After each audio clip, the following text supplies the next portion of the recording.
When I was in college, I got super wrapped up into drugs, alcohol, and girls, and I would still go to church here and there, but I wasn't living a holy life in any way. And even as I transitioned into the Army, my first couple years, I wouldn't say completely fell away from the church, but wasn't actively pursuing Jesus. I wasn't trying to obey his word. Things kind of changed when I went on that deployment, and I actually made an active effort to read his word daily.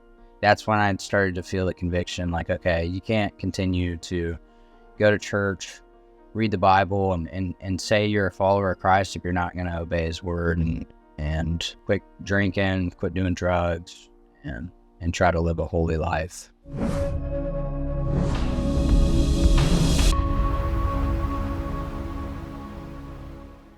So my name is Matthew Washee. I'm from Wichita, Kansas. I grew up with New Life Covenant Church.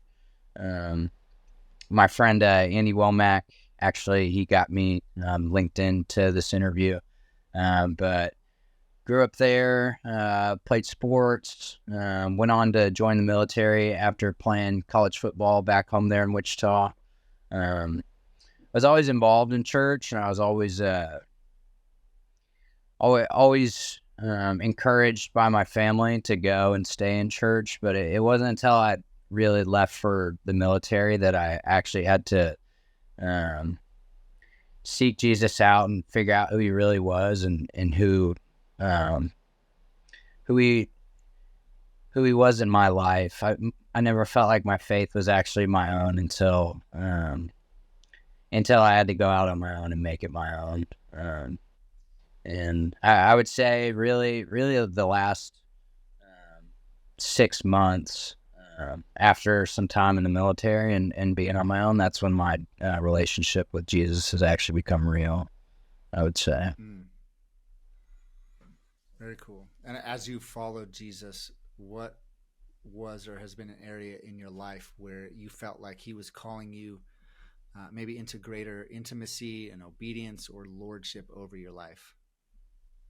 I would say personal time devoted to actually reading his word, studying the word, applying it to my life. As I grew up in church, I found I was always hearing the word, but I wasn't actively seeking it out. I wasn't actually following what Jesus says to do in my day-to-day life. It wasn't until recently on a deployment to Iraq where I was kind of in this period of isolation for 3 to 4 months, where I had to really actually dive into the Word and hear God's voice more clearly. And he was definitely drawing it out of me, identifying all the sin in my life that was keeping me from having greater relationship with him, until I was actually willing to buy in and remove those things from my life. I never felt like I could, follow him as intimately as I knew I should have been growing up in church. Mm-hmm. And what were some of the things that he was maybe inviting you into obedience in, or were some of those sins that you mentioned that he was calling you out of? When I was in college, I got super wrapped up into drugs, alcohol, and girls, and I would still go to church here and there, but I wasn't living a holy life in any way. And even as I transitioned into the Army, my first couple years, I wouldn't say completely fell away from the church, but wasn't actively pursuing Jesus. I wasn't trying to obey his word. Things kind of changed when I went on that deployment, and I actually made an active effort to read his word daily. That's when I started to feel the conviction, okay, you can't continue to go to church, read the Bible, and say you're a follower of Christ if you're not going to obey his word, and quit drinking, quit doing drugs, and try to live a holy life.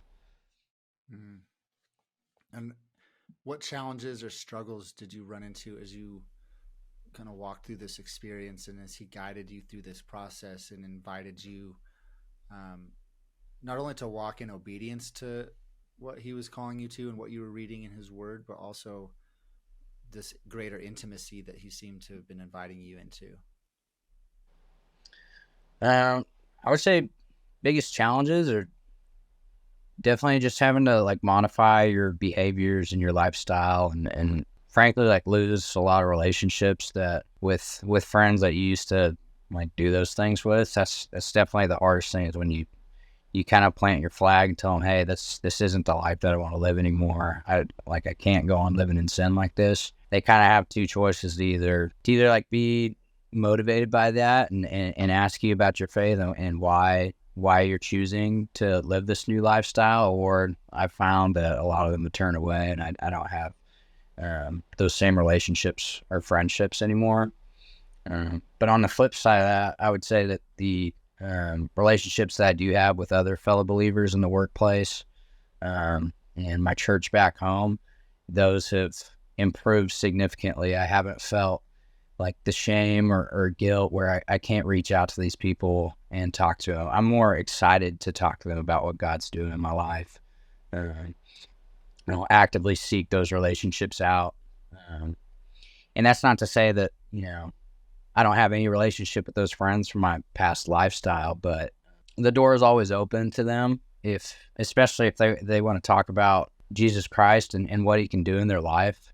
But it's just that when you're not going out and doing the same things you're always doing with them, it's kind of hard to, I guess, maintain that friendship if they're continuing to walk in that lifestyle. So that's probably been the biggest challenge, I would say, is choosing which relationships to continue to pursue, I guess. Mm-hmm. And what has happened as you've walked in obedience to this invitation and this call? And maybe what did you find out about yourself, and what did God reveal about himself through this process? Just that he's enough. He's faithful. He really does honor obedience. He is good. Growing up in church, it sounds so obvious. Like, yeah, we know God's good. But until I really just experienced his presence by getting sober, for one, that was such a huge healing that he did in my life. Whereas before, the guilt and the shame and just just that lifestyle I was living, I never felt like I could actually have intimate relationship with God. And that's not to say that anyone who struggles with drugs or alcohol doesn't have a relationship with God, but it's just for me personally, knowing that I continued to choose to disobey him and not have a relationship with him, it was hindering my faith and my ability to hear God's voice. And now I actually actively want to pursue his word. And I understand that it's actively transforming me and correcting me. And I think that was the biggest shift for me, was realizing that spending time in his word and actually getting to know who he is what changes us from the inside. Yeah, that sin was kind of putting up a barrier and wall between you and your relationship with the Lord. Absolutely. Would you say that saying yes to this journey and this invitation cost you anything? I would say friendships, and maybe, yeah, probably friendships and social status, but it's not like I'm truly losing. What have you learned through this process?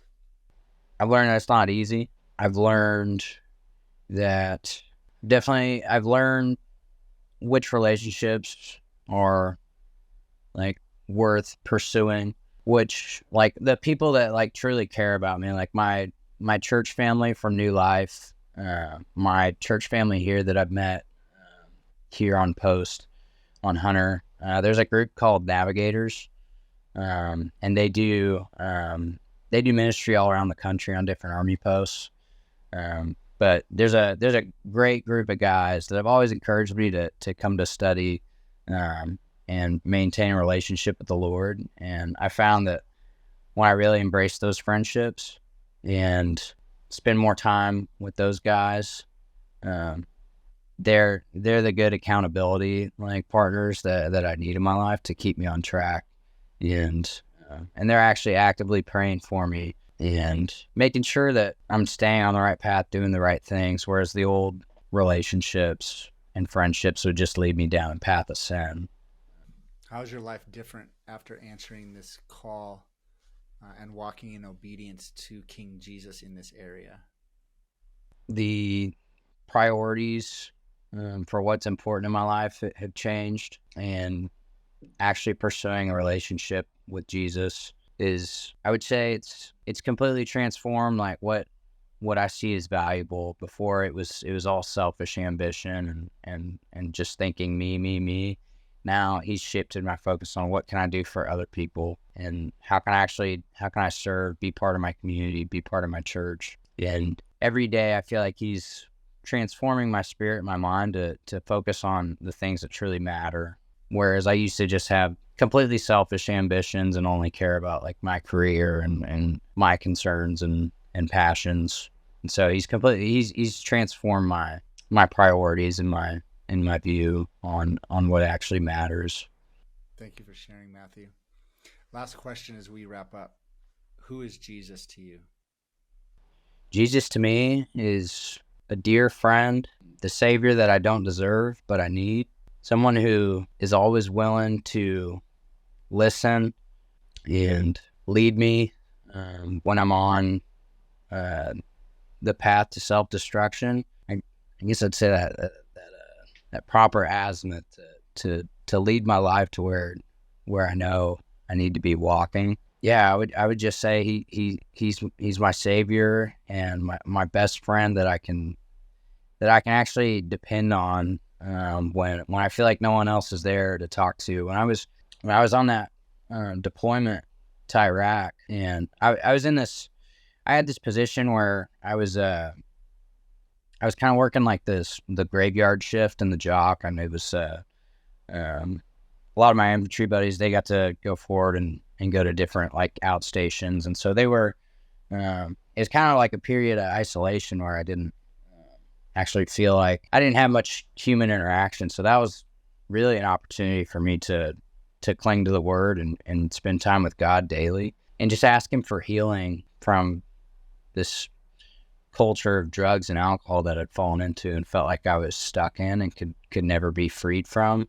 And I have a pretty rough family history when it comes to drugs and alcohol, and I just want to say, by the grace of God, those strongholds have been broken. And if you just ask him for the healing and the help you need, he knows what's right for you.